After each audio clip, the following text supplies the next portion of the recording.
Hello everybody, I'm Letitia from Main Communications, and today I'm at Peninsula International School, Australia, and joining me today is the Senior School Principal, Miss Emily Vallance. Very good morning to you. Good morning.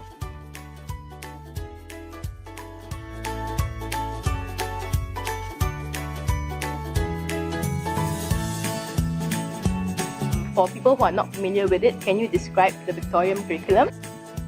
So the Victorian curriculum was really produced to support development through years foundation to 10 in order to prepare students for the VCE, which is the Victorian Certificate of Education, which is basically the award that students will achieve in their final 2 years of school in Victoria.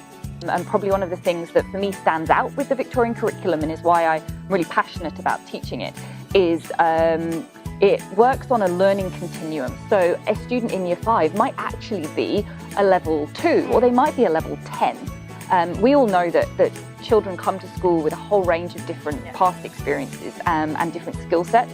And what the Victorian curriculum does is it takes that into consideration. So we don't have to teach children as a Year 5, we can teach them as an individual and personalise the learning based on where they sit on that kind of developmental journey.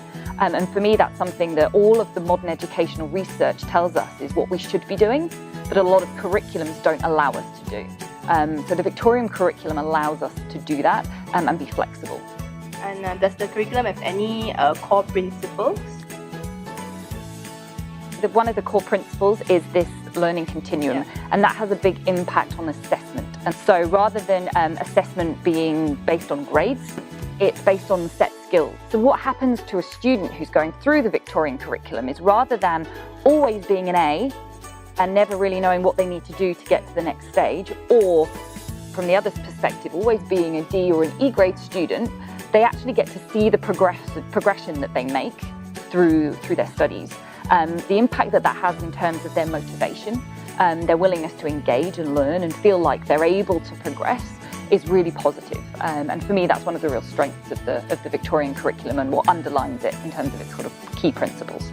And you mentioned earlier that students sit for the Victorian Certificate of Education. What other exams do students sit for leading up to the VCE?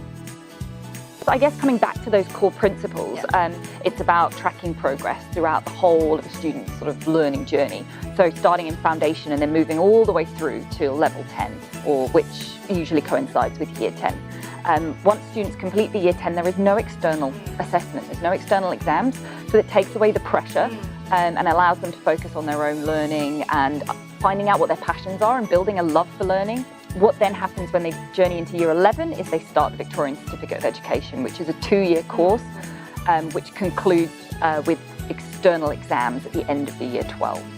Emily, and in your opinion, what are some unique characteristics of the Victorian curriculum?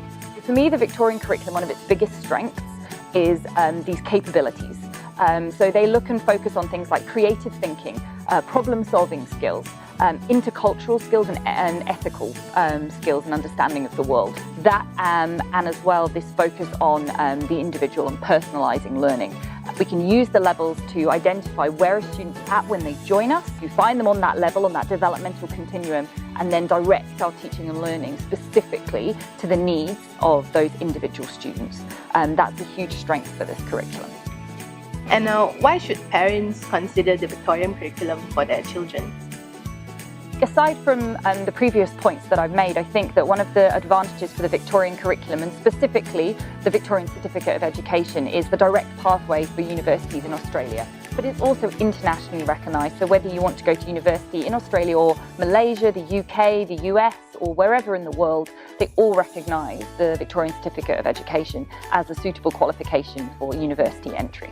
Emily, thank you so much for sharing your knowledge and insight on the Victorian curriculum, and I hope all of you at home learned something new about the international curricula offered in Malaysia today.